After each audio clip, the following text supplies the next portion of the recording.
Shalom, shalom, geração do avivamento. Bom dia para todos vocês, amém?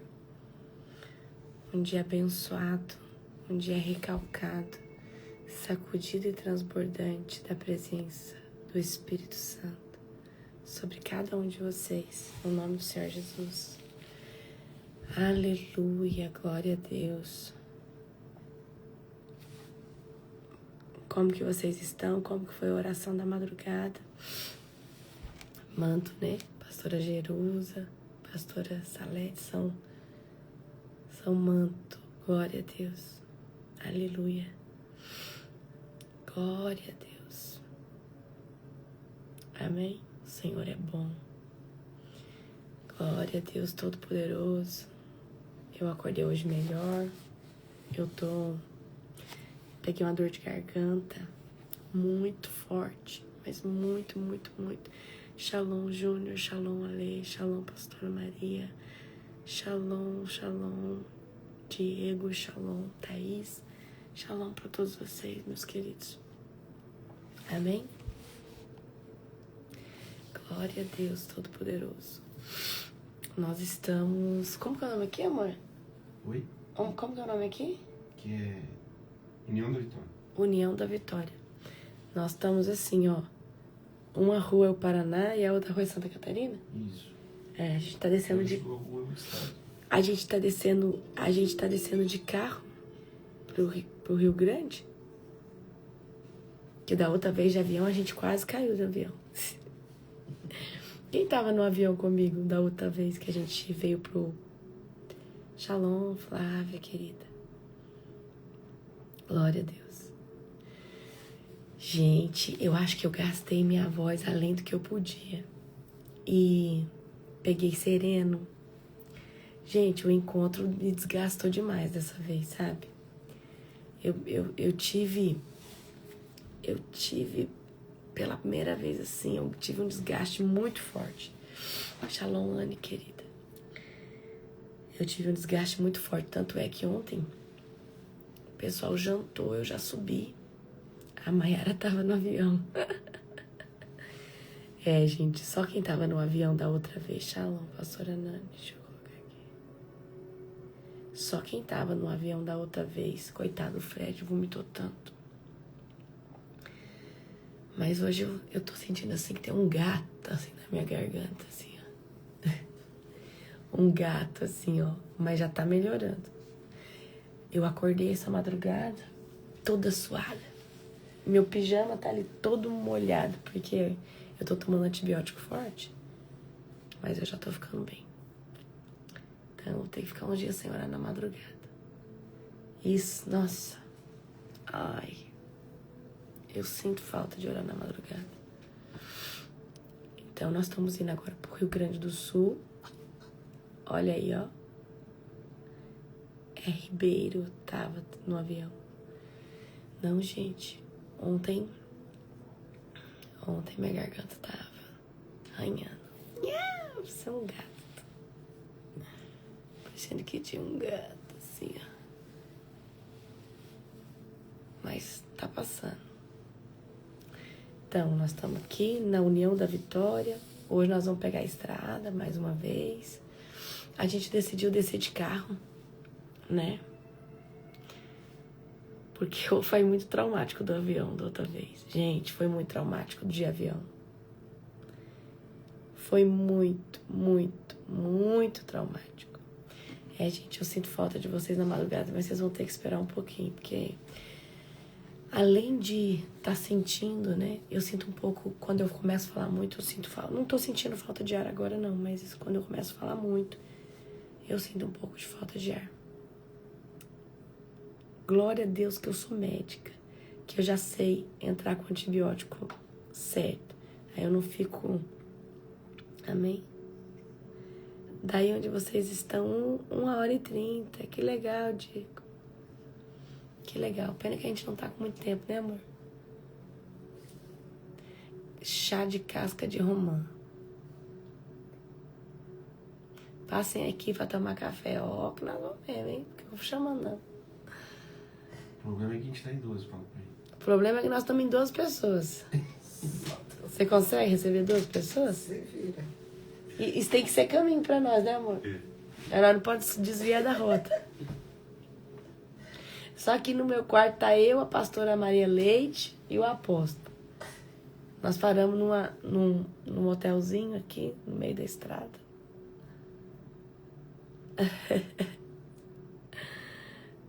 Glória a Deus. Descasca de limão e fica mastigando. Eu amo a receitinha de vocês. Gente, quando eu era pequena, minha mãe fazia eu tomar biotônico. Como que é o nome, amor, que ele tem de óleo de peixe? Óleo de bacalhau, fígado de Ó, bacalhau. minha mãe fazia eu tomar óleo de bacalhau, biotônico, Flowtora. Sua mãe era assim também? Só que o trem parece que só funciona quando a gente fica adulto, que aí você para, você fica comendo de tudo. Era pra engordar. Ó, hoje nós vamos ler Gálatas, capítulo 4. Amém? Scott. Isso, esse negócio aí. Emoção de Scott, tá? Emoção de Scott e biotônico Flowtora. Ela misturava os dois, tá? Misturava os dois e todo dia eu tinha que tomar. Eu tomava ainda calcigenol. E o Júnior tomava. Era 3. Você tomava outro? Era 3. Calcigenol, biotônico, Fontoura e Scott. Muito ruim. Calcigenol é cálcio. O remédio do peixe, né? É muito ruim. É. Vamos orar para nós começarmos. Amém? Glória a Deus. Fecha os olhos de vocês. Querido Deus e Pai Todo-Poderoso, na autoridade do nome de Jesus. Pai, nós entramos agora, Senhor Deus, num tempo, Pai, de revelação da Tua Palavra. Que não seja, Senhor Deus, eu, mas o Senhor falando através de Gálatas capítulo 4. Eu creio, Pai, que há poder no Teu poderoso nome. Senhor Deus, nos reverte, Senhor Deus, debaixo de um manto de glória, Pai. Nos reverte, Senhor Deus, debaixo do sangue do Cordeiro. Pai, rasga um céu de revelação, de sabedoria, no nome santo de Jesus. Amém. Glória a Deus. Aleluia. Queridos, Gálatas, capítulo de número 4. Amém? Quem tá gostando de Gálatas? Não, eu acho Paulo tremendo.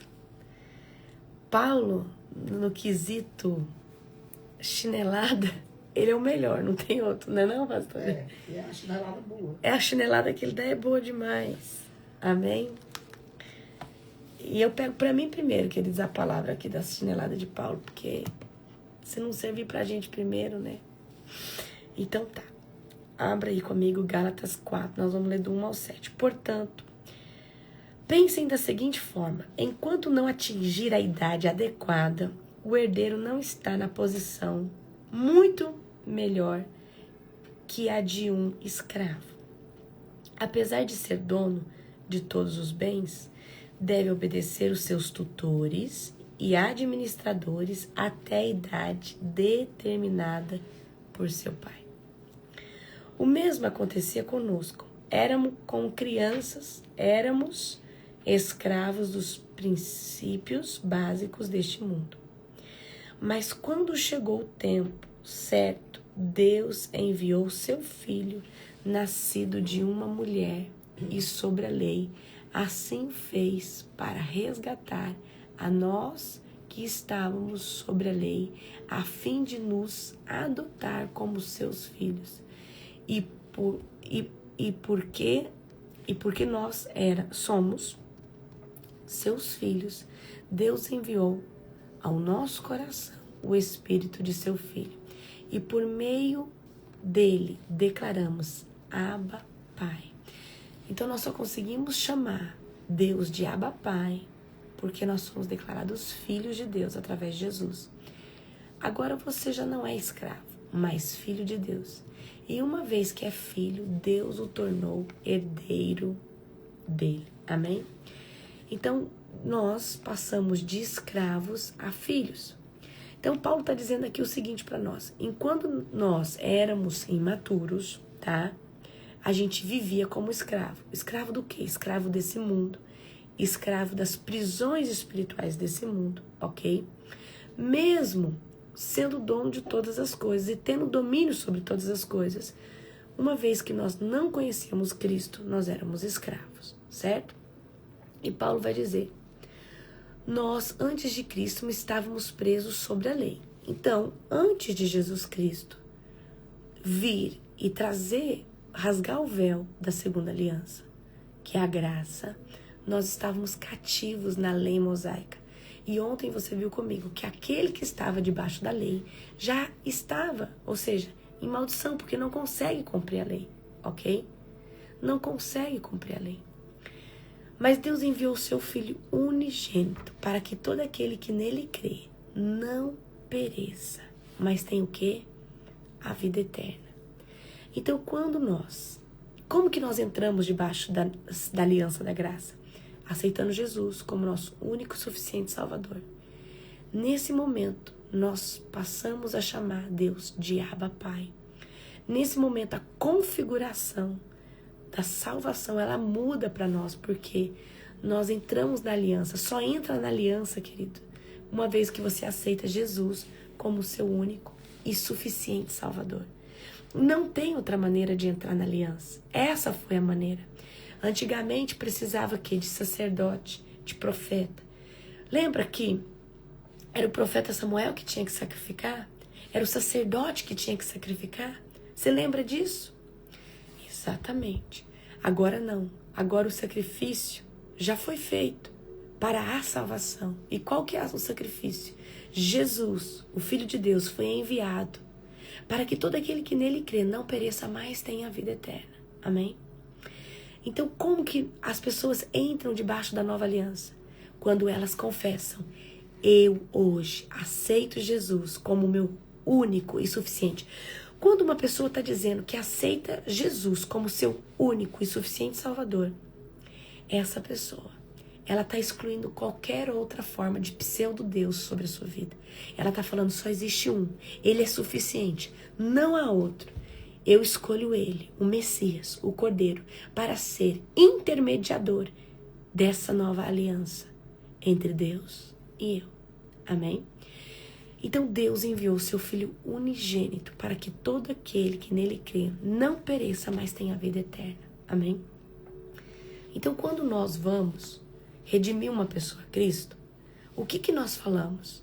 Então você vai fazer uma oração comigo agora. Senhor Jesus, eu te aceito como meu único suficiente Salvador. Escreve o meu nome no livro da vida, perdoa todos os meus pecados. E eu ainda acrescento. E é que a partir de hoje, o Espírito Santo, que andava do meu lado, venha habitar dentro de mim. Amém? Quando uma pessoa faz essa oração, a configuração dela muda. Ela deixa o status de escravidão e ela entra no status agora de ser livre no Senhor Jesus. Amém? Certo? Agora nós recebemos o Espírito Santo dentro de nós. Antes o Espírito Santo estava dentro de nós? Não, ele estava do nosso lado. Quando o Espírito Santo ele entra dentro de nós, fazendo religar, conectando de novo o nosso espírito com o Abba, o que acontece? Nesse momento nós conseguimos chamar Deus de Pai. Abba, Pai. Somos filhos, não servos. Somos filhos, não escravos. Nós somos herdeiros de Deus. Amém? Nós somos filhos. Qual que é a diferença de um filho e de um servo? Existe uma diferença muito grande. Então, até o momento que nós não entendemos a nossa herança no Senhor, nós nos comportamos como escravos, como servos. Mas no reino de Deus nós somos filhos. A maturidade espiritual, ela ativa em nós a herança de pertencimento, de filiação. Então, nós precisamos entender o nosso lugar de filho, de filha na presença do Senhor. E não se comportar. A mentalidade escrava é algo que é cativa dentro. Então, como que sai dessa mentalidade? Tem que sair desse paradoxo, tem que sair dessa metanoia. Então, escravidão é uma forma de pensar. Então, quando você muda essa mentalidade, fala, não, eu sou filho, eu sou mimada do Senhor. Eu sou filha do Altíssimo. Então, muitas crianças vivem como escravas, né? Vivem cativas no âmbito espiritual por falta de filiação, por falta de entender quem são. Amém? Filhos crescidos manifestam o reino. Filhos crescidos se impõem. Amém? Então eu acredito que autoridade espiritual só é gerada com imposição. Não tem como eu falar assim, ei, eu cheguei aqui, eu tenho autoridade espiritual, eu tenho que impor. Lembra que eu preguei lá na conferência, no encontro? Sobre a questão das mazelas da alma. A pessoa se sente rejeitada, a pessoa se sente inferior. Mas não dá um bom dia, shalom. Tem que chegar impondo autoridade. Não pode se esconder. Então, é exatamente sobre isso. Nós temos que quebrar essa mentalidade de escravidão. E a gente tem que chegar impondo. A autoridade se impõe. A autoridade se coloca. Não é alguém que vai falar, esse aqui, eis que já tem autoridade. Não. Autoridade é algo intrínseco. Você tem que pôr ela para fora. Amém? Então, quando nós chegamos à maturidade espiritual, nós temos não só que quebrar o cativeiro da escravidão da nossa mente, mas a gente tem que impor. Então, se você chegando num ambiente, se você chegando, shalom, bom dia, tudo bem, gente? Todo mundo vai falar, ué, que autoridade é essa pessoa tem. Mas a pessoa chega ali, todo tímido, com vergonha. A mulher chega ali toda envergonhada. Então, é isso. Maturidade gera autoridade espiritual. A autoridade mostra que você realmente sabe a sua filiação. Você sabe a que reino você pertence. Então, essa palavra aqui, Paulo está falando, maturidade, a chave dessa palavra aqui que eu li para você, até o 7. Maturidade espiritual ativa a nossa herança. Nossa herança do nosso DNA, de quem nós somos.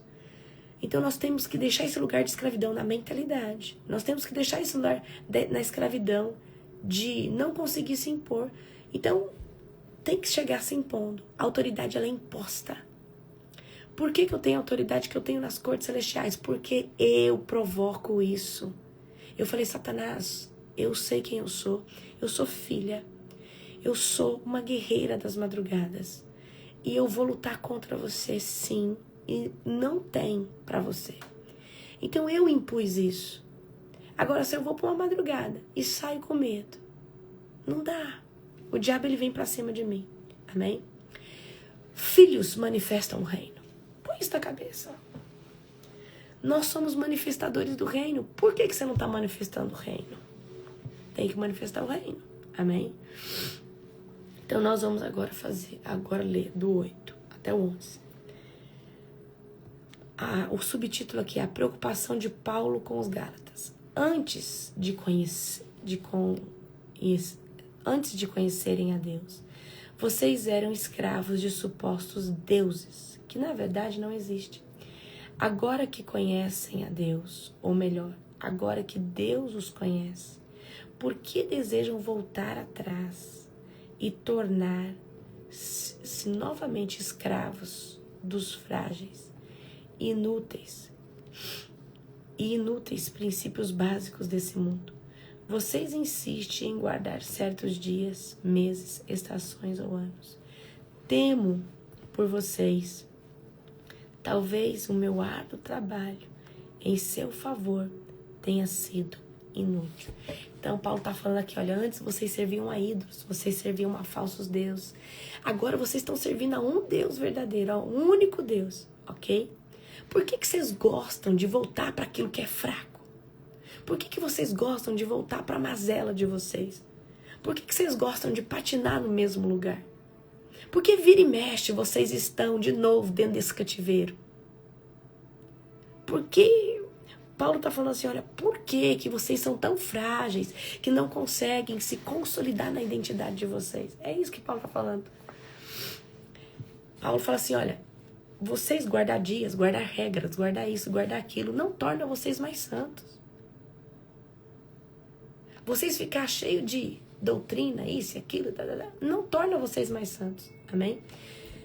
Então Paulo fala assim, olha, será que foi em vão tudo que eu fiz? Será que talvez todo o meu trabalho, aqui no final ele fala assim, será que todo o meu trabalho árduo foi em vão? Tá? E a chave espiritual aqui é, não troque a liberdade do teu espírito por doutrinas, por fazer. Nós precisamos ser na presença.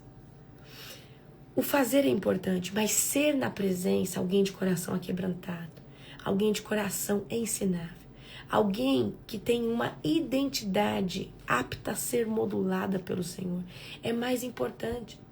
Do que adianta você fazer e isso não estiver mudando? Muita devoção sem revelação ainda é escravidão, meus queridos. Muita devoção. Vou dar um exemplo. O que adianta você falar, eu oro 1 hora, eu isso, aquilo, mas tem revelação? Tá sentindo a presença de Deus? Não tá, então tem alguma coisa errada. Então talvez você precisa abrir o seu coração para o Senhor. Tem que quebrar alguma coisa. Amém? Então eu quero que você, tá? Entenda que o que abre o céu não é o fazer. Não é um estilo de vida cheio de devoção. É um estilo de vida onde o seu coração está quebrantado. Então, quando nós abrimos nosso coração para o Senhor e falamos, Senhor, faça. Senhor, eis-me aqui. Senhor, eu tenho um coração ensinável, eu tenho um coração disponível. Eu estou aqui, Senhor, apto para aprender. Aí, meu querido, o Senhor, Ele vem.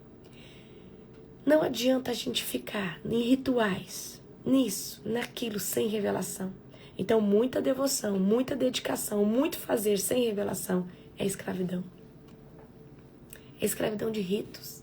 É escravidão. Você já viu que as orações mais sobrenaturais é aquelas que vêm do nada? Aquelas que nascem ali de um louvor e ali o Espírito Santo te visita? É aquele momento que você tá...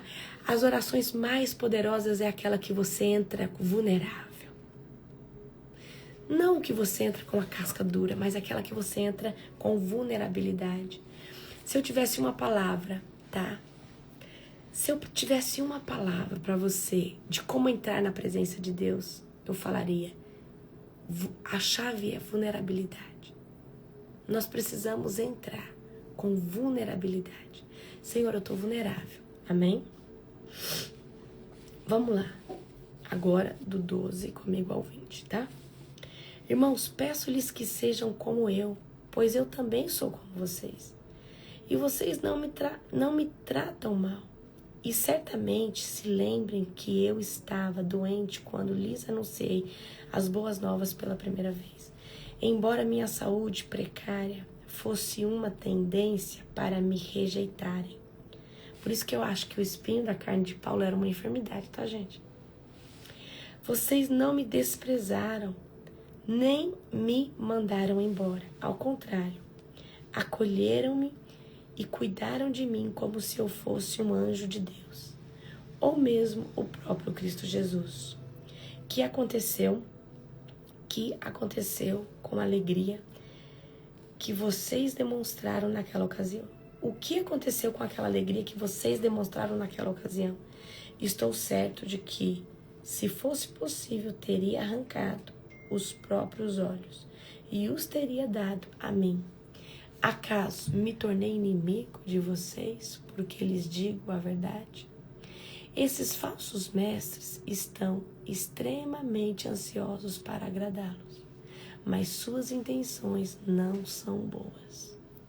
Querem afastá-los de mim para que dependam deles. Se alguém deseja agradá-los, muito bem, mas que o faça sempre, e que só quando estou, e não só quando estou com vocês.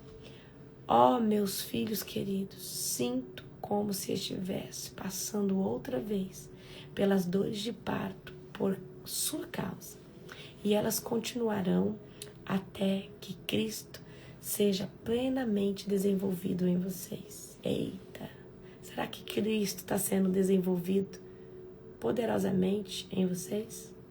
Amém?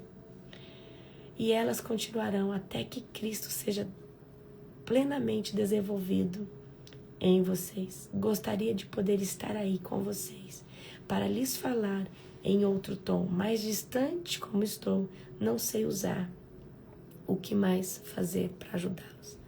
Então, aqui Paulo está dizendo aqui, ó, para os Gálatas. Paulo está falando, sejam como eu, pois eu me tornei como vocês. Lembro do carinho que eu tinha com vocês no passado. Aonde que está a alegria de vocês quando vocês me receberam? Me odeiam por dizer a verdade?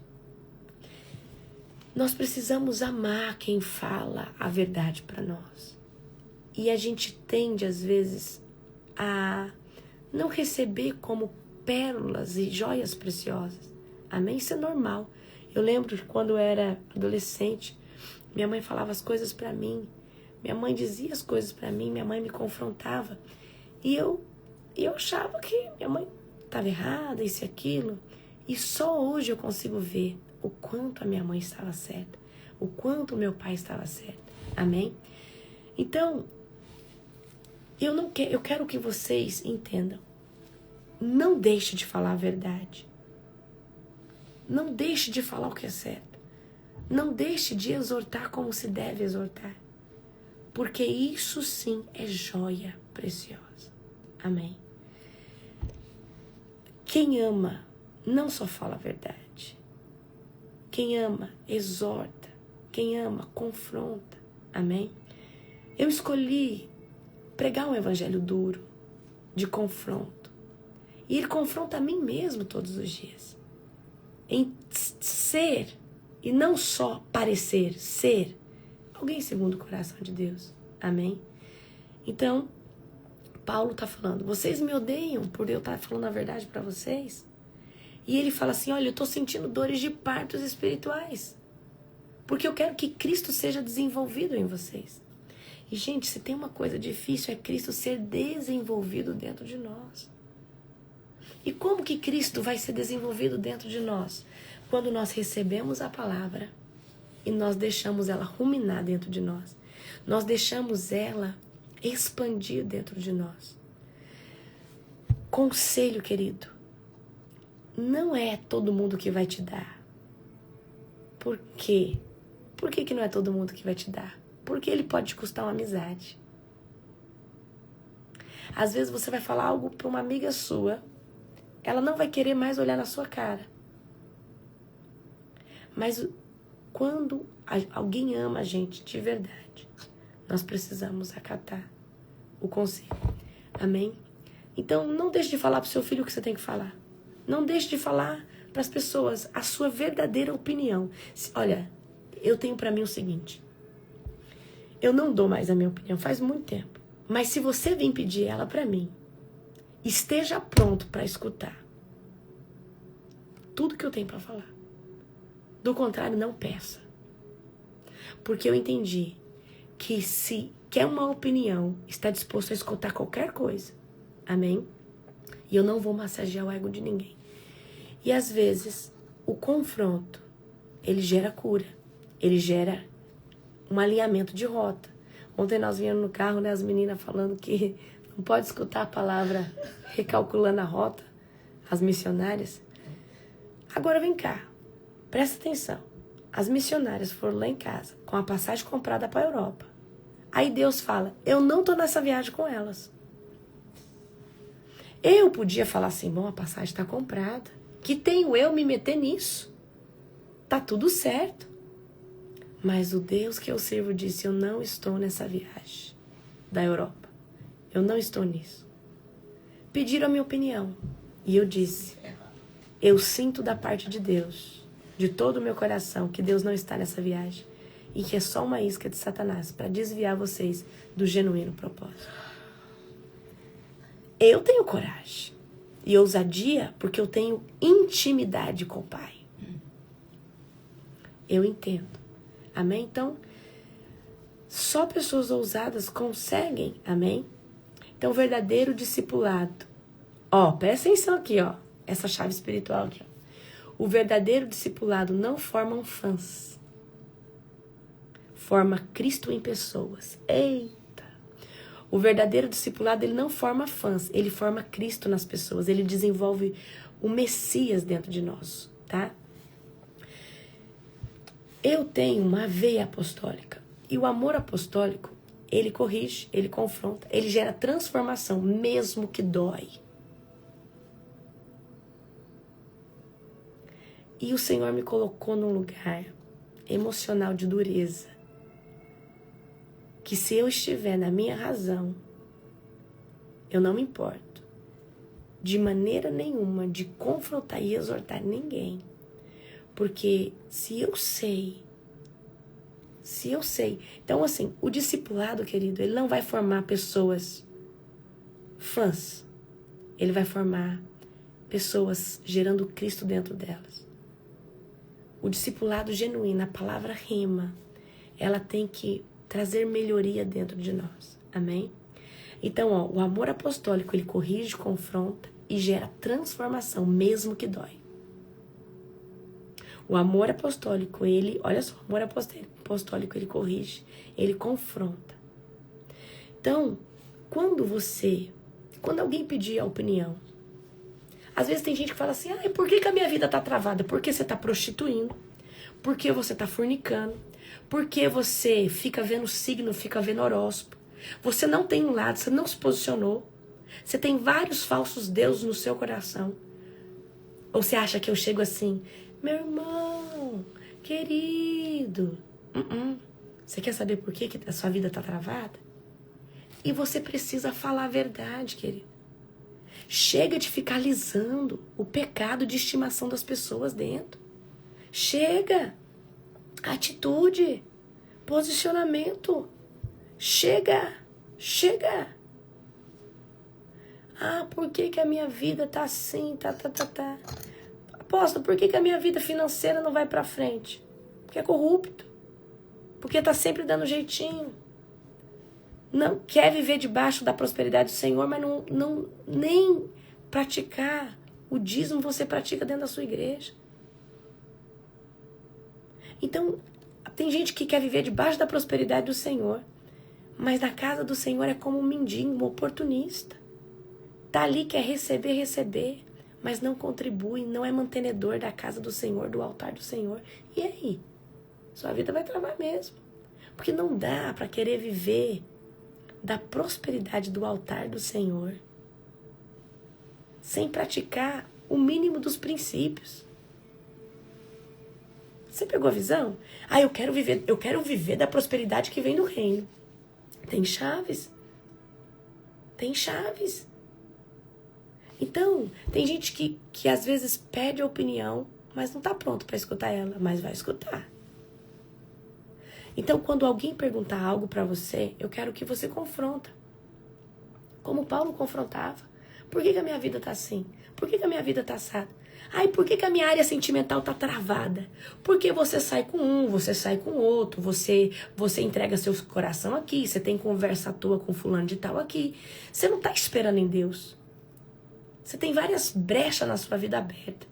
E você acha que Deus vai fazer um milagre? Você nunca esperou em Deus.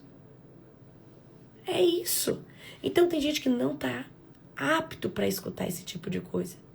Então tem gente que a gente sabe que se posiciona, tá? Então o verdadeiro discipulado, ele não forma fãs. Ele gera Cristo dentro das pessoas. Ele gera confronto. Amém? Então já chegaram para você e falaram assim, cadê minha aguinha que tava aqui? Tá aqui. Já chegaram para você e falaram assim, a minha vida tá travada. Minha área sentimental não vai pra frente. Olha, eu sinto que eu estou empacumbado. Quem já chegou pra vocês assim? Aí você vai ver, a pessoa não se posiciona. A pessoa fica com um pé aqui, outro pé lá. Tá? Então, queridos, não tem meio termo, não tem... Com Jesus é 880. E Deus, ele falou assim, olha, ou você se posiciona e é quente, fervoroso, Eu sei que você está comigo. Ou você é frio, está lá no mundo. E eu vou levantar pessoas para te resgatar. Mas você não é hipócrita. Você não está na minha presença, mas você não é hipócrita. Ao ponto de querer dizer que está comigo e não está. Quem já viu isso? Quem já viu esse tipo de coisa? Agora o morno, ele é hipócrita. Ele tem um pé aqui, um pé lá. Um pé aqui, um pé lá. O morno, Deus vomita. Você sabe por que Deus vomita o morno? Porque o morno é falso. O morno não é verdadeiro. O frio, pelo menos, ele falou, Deus, eu não dou conta de servir. É difícil demais esse fardo. É difícil demais. Eu não dou conta de servir. Mas eu tô indo pro mundo. Porque eu não tenho força. Deus, ele prefere esse ainda. Porque esse ainda tem uma chance de ser resgatado. Porque ele foi sincero. Agora, tem uma coisa que Deus abomina. É igual o fariseu, queridos. É igual o saduceu. Um povo religioso que só fazia muita devoção, mas sem revelação. Muita devoção, mas sem aquebrantamento genuíno. Muita devoção, muito fazer, muito paradigmas religiosos, rituais, mas sem o genuíno. Deus, ele não quer rituais, ele quer o seu coração. O seu coração. Então, vamos lá. Agora vamos para a parte final. Amém? Vamos aqui. Do 21 ao 31. Os dois filhos de Abraão. Digam-me, vocês que desejam viver debaixo da lei. Acaso sabem que a lei diz de fato? De acordo com as escrituras, Abraão teve 2 filhos. Um nascido de uma escrava e o outro de sua esposa, que era livre. Pega aqui a visão. E você sabe que os muçulmanos, a briga dos muçulmanos com o povo israelita, os muçulmanos acreditam que o filho da promessa é Ismael. E nós, que somos descendência dos israelitas, nós que somos filhos de Abraão, descendência de Abraão, acreditamos que Isaac é o escolhido, o filho da promessa. Só que quando a gente vai ver o contexto, Ismael, filho de escrava da egípcia, Isaac, filho de Sara, livre. Pega a visão. O filho da escrava nasceu segundo a vontade humana. Então tem coisas, apóstola, que sai da vontade humana? Tem. Manipulado. Tem coisas, apóstola, que vem da vontade humana? Sim. Tem escolhas que é a vontade... Não é tudo a vontade de Deus? Não. Tem coisas, nós temos livre-arbítrio para escolher e tomar decisões. Tem coisas, o meu relacionamento com o apóstolo é da vontade de Deus. Eu tenho certeza disso. Eu casei com esse homem. Deus, ele não viu o meu casamento, ele viu o propósito por trás do meu casamento. Eu esperei em Cristo, ele. Mas eu podia muito bem ter escolhido uns 2, 3 pretendentes que antes vieram querer ter algo comigo, no meu tempo de espera. Mas eu escolhi o que o Pai estava me apontando, o que o Pai estava confirmando, porque o Senhor sabia que ele seria a pessoa que não só abraçaria meu ministério, mas seria um grande sacerdote. Amém? Então tem sim escolhas que nós fazemos pela mão humana. Tá? O filho da escrava nasceu segundo a vontade humana. O filho da mulher livre nasceu segundo a promessa. Elecante, Anax. Essas 2 mulheres ilustram 2 alianças. A primeira, Agar, representa o Monte Sinai, onde o povo recebeu a lei e a escravizou. Agar, que é o Monte Sinai, na Arábia, representa Jerusalém de agora, pois ela e seus filhos vivem sob a escravidão da lei. Então Agar representa a lei mosaica, o tempo de escravidão. Olha só, que tremendo. Pois ela e seus filhos vivem sob a escravidão da lei. A segunda, Sara, representa Jerusalém celestial. Ela é a mulher livre e é a nossa mãe, como dizem as escrituras. Amém? Alegre-se, mulher sem filhos, você que nunca deu à luz. Grite de alegria, você que nunca esteve em trabalho de parto, pois a abandonada agora tem mais filhos porque a mulher que vive do que a mulher que vive com o marido. E vocês, irmãos, são filhos da promessa, como Isaac, Ismael, o filho nascido da vontade humana, perseguiu Isaac, o filho nascido do poder do Espírito. E o mesmo ocorre agora. Você pode ver, nós paramos aqui no 30. Você pode ver, presta atenção, que Ismael não teve dificuldade para nascer. Ele veio da vontade humana. Mas Sarai, né? Sarai se tornou Sara. Ela teve dificuldade. Então, o fruto do ventre de Sarai, que é Isaac, ele foi concebido pela vontade do grande eu sou. Ok? Agora vamos ao 30. Mas os que dizem, mas o que dizem as escrituras sobre isso? Livre-se dessa escrava e do filho dela, pois o filho da escrava não será herdeiro junto ao filho da mulher livre. Eita! Portanto, irmãos, não somos filhos da escrava, somos filhos da mulher livre. Nós somos descendência de Abraão. Tudo que você vê, aquela briga ali do Oriente Médio, Iêmen, os muçulmanos, Arábia, toda essa briga deles, porque eles têm um evangelho não, a Torá. Na verdade, eles não têm, queridos, o Novo Testamento, tá?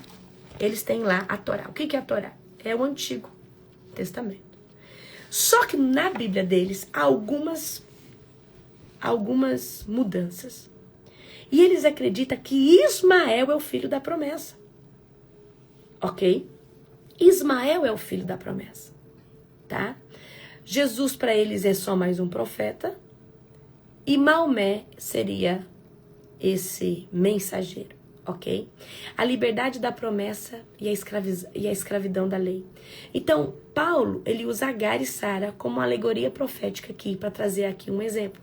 Agar escrava, ela representa o Monte Sinai, a lei, o esforço humano, a escravidão, tá? Então, Agar, que era escrava egípcia, ela representa isso. E Sara é a mulher livre.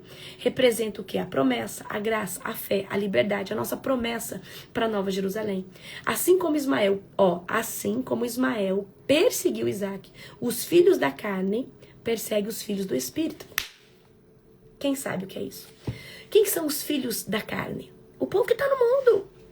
O povo que é escravo da carne, do cigarro. O povo que é escravo, querido, das mazelas desse mundo. Eles são perseguidores dos filhos do Espírito. Quem que são os filhos do Espírito? Nós, que através de Cristo Jesus consolidamos uma aliança com o Senhor. Então esse povo que está no mundo, eles são perseguidores dos filhos do Espírito. Nós que estamos no Espírito, no xararará. Nós que estamos orando, nós que estamos jejuando, nós que estamos tendo revelação. Esse povo, os filhos da carne, eles são o quê? Eles são filhos de Agar. Mas quando eles encontram o Messias, o Criador, eles deixam de ser filhos da carne e passam a ser filhos do Espírito. Há uma transição. Então o que Paulo está tentando dizer aqui é: você outrora era escravo, você era filho da carne. Por que você era filho da carne? Porque você se rendia aos prazeres desse mundo. Você vivia pela comida, pela bebida, pelo sexo, pelo prazer, pelo dinheiro, pelo carro, pela casa, pela fornicação, pela divisão, pela contenda, pela fofoca, pela intriga, pela inveja, pela manipulação. Agora não. Agora veio o que é perfeito, que é Jesus Cristo, mudando dentro de nós esse status de deixar de ser escravo e passar a ser filho. Só que agora nós somos filhos no Espírito. E o filho no Espírito, ele tem que assumir o seu lugar de filiação. Amém? Então nós temos uma promessa de liberdade. Então Ismael perseguiu Isaac. Filhos da carne perseguem os filhos do Espírito.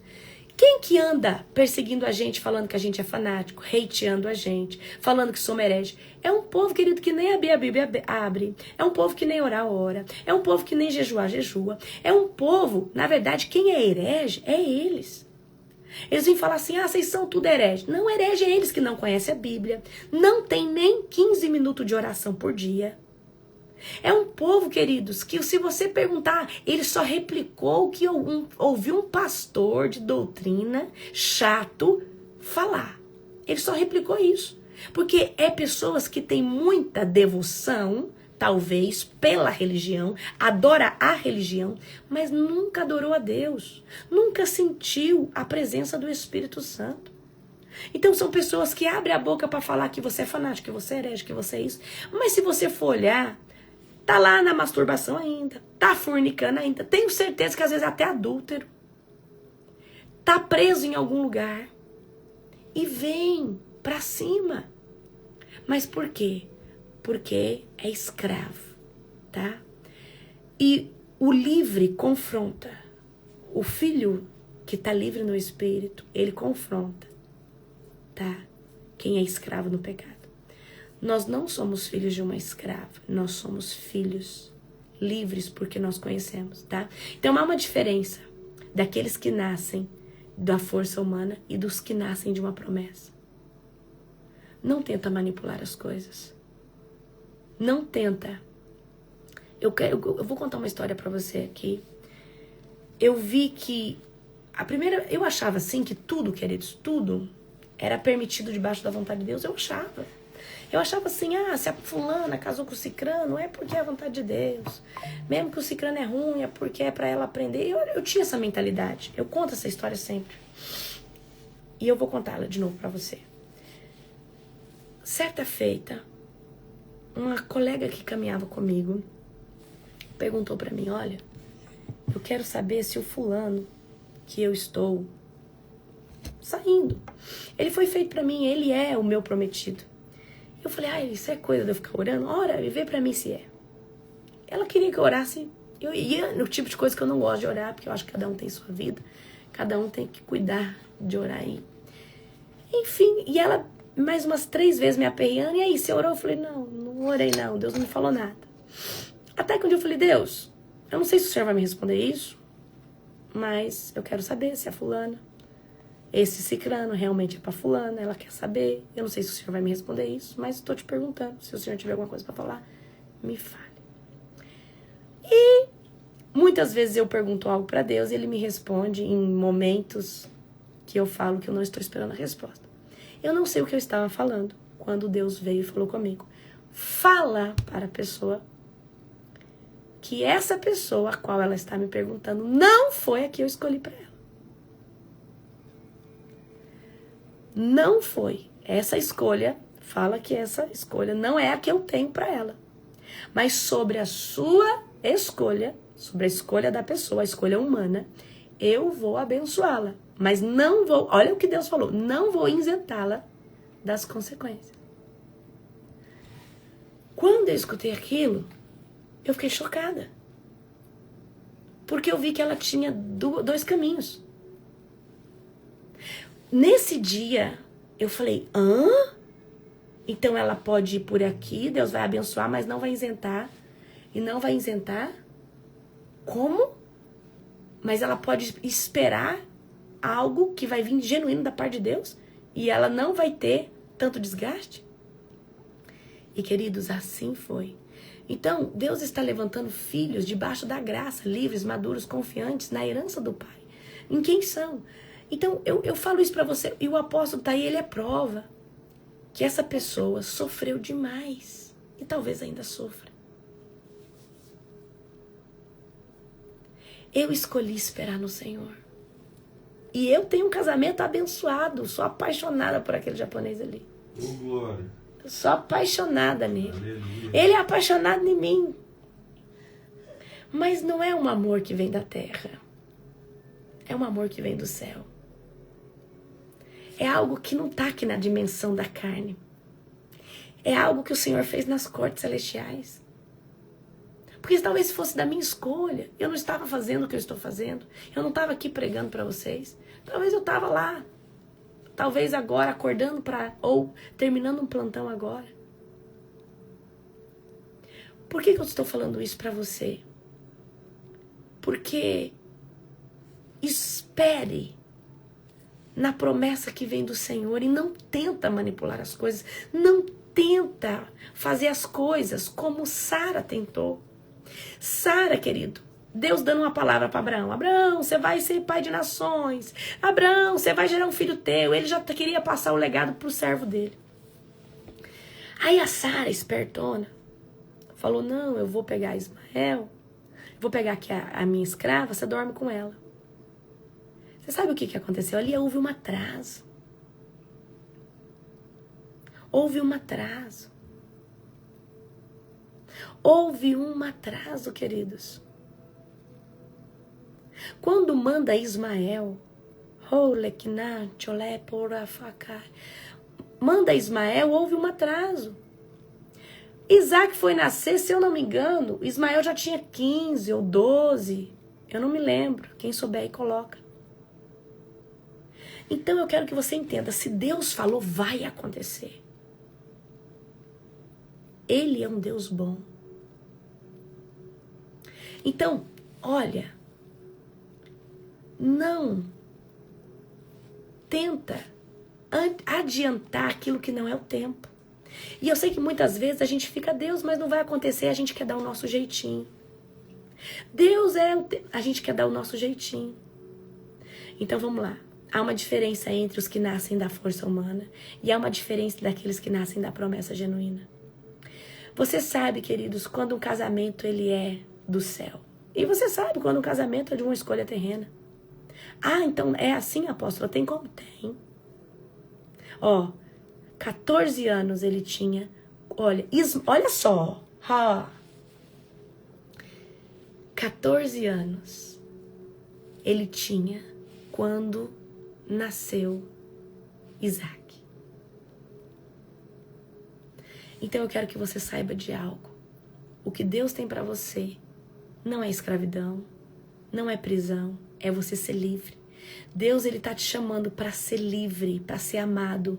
Só que não adianta só você ser introduzido no reino, você tem que se comportar tal como? Como que a gente entra dentro do reino como escravo? Tem como entrar dentro do reino como escravo? Queridos, quando nós entramos dentro do reino, nós temos que nos comportarmos como príncipe, como filhos. Senhor, eu estou na mesa, eu sou príncipe. Eu sou princesa.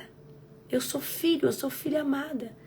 Então, não é só, queridos, se apossar do banquete, é se comportar tal qual.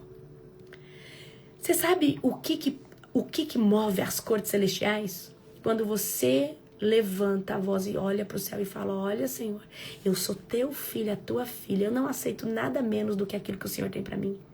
O diabo, ele tem falado que eu sou isso ou aquilo, mas eu não aceito. Isso era para quando eu era escravo. Só que agora eu sou filho. Eu estou debaixo da nova aliança.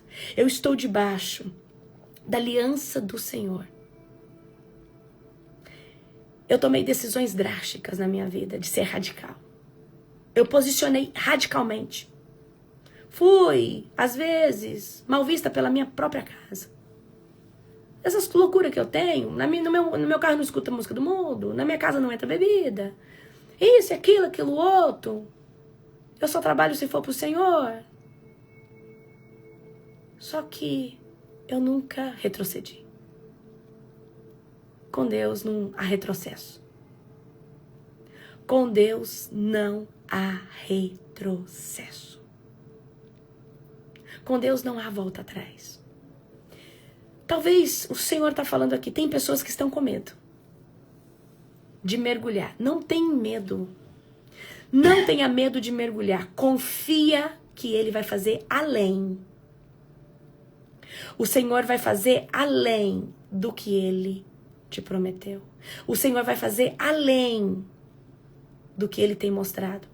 Quando Deus falava para mim, queridos, que eu contei para vocês lá no encontro, que a menor coisa que eu seria médica. O dia que ele falou isso pra mim, foi que virou uma chave. Eu falei, se a menor coisa que eu vou ser na Terra é médica, então é muito superior aonde ele quer me colocar.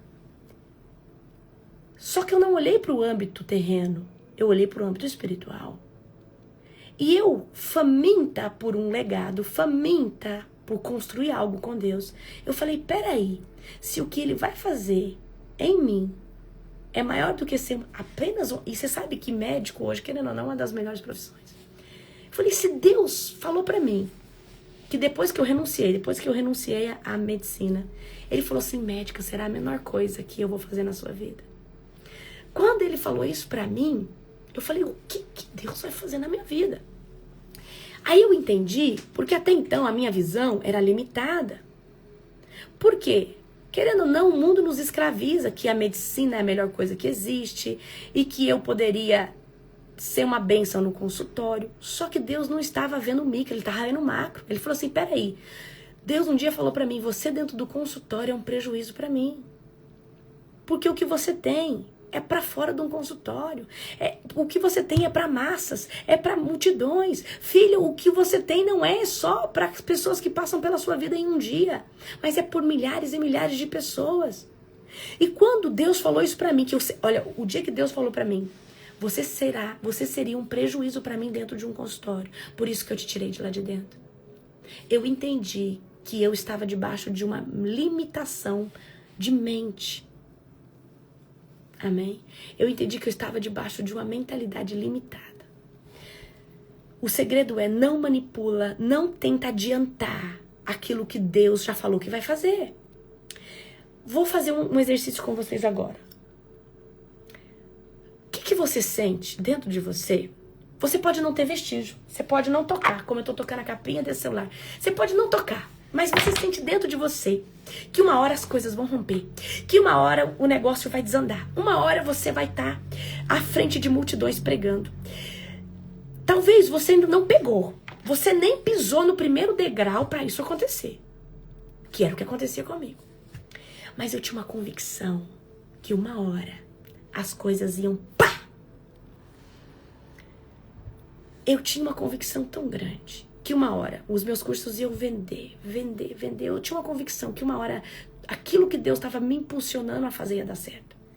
Eu tinha uma convicção, não pelos olhos carnais, mas por causa da promessa que Ele aquecia no meu coração. Você tem uma certeza dentro de você? Eu vou te dar um conselho. Só continua. Ainda que você não veja a figueira nem trazer broto. Continua. Porque Deus te testa. Aleque, amancanto. Deus te testa na perseverança. O pastor Júnior Design, ele tá aqui, ó. Ele me acompanhou no meu primeiro lançamento, que foi uma faísca, um desastre. O pastor Júnior, ele está aqui comigo. Ele sabe que eu tinha uma equipe que trabalhava até com o Pablo Marçal. Equipe boa. Uma equipe de lançador, social media e muita gente grande. O único que ficou comigo foi ele. Porque era o único que tinha um coração. O Senhor já falou isso pra mim. O único que ficou comigo foi ele. E queridos, meu lançamento deu muito ruim. Eu investi muito dinheiro. Para cada lançamento se investe muito dinheiro. Então eu lembro que eu investi mais ou menos 60 mil, mais ou menos. E não vendeu 15. Ou seja, não pagava a despesa. Tá? Não pagava. E aí, pra mim, foi uma frustração muito grande, porque eu tinha colocado expectativa, eu tinha parado de trabalhar, tinha pegado um dinheiro que eu tinha de reserva. E tudo deu errado, não deu? Eu falei assim, chegou. Aí ia chegando o Yom Kippur. Falei, Deus, as coisas não saíram do jeito que eu achei que ia sair. Então eu vou dar meus cursos. E aí eu fiz uma primícia de mais de 200 mil de curso. E eu sei que aquilo ali moveu o coração de Deus. Aquilo ali destravou chave em mim.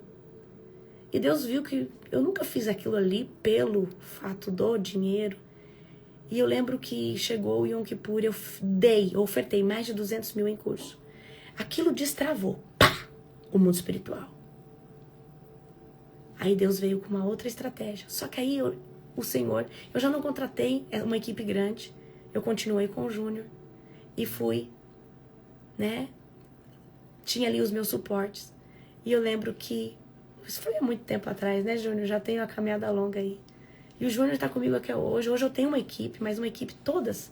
Então, assim, hoje toda a minha equipe está comigo. Amém? Meu prazo vai vencer aqui. Eu só tenho 1 hora nesse Instagram novo. Amém? Mas o que eu quero dizer? Eu continuei, mesmo não dando certo. Eu continuei, mesmo a figueira não florescendo. Amém? Que você continue todos os dias persistindo isso que queima no seu coração. Amém? Deus te abençoe.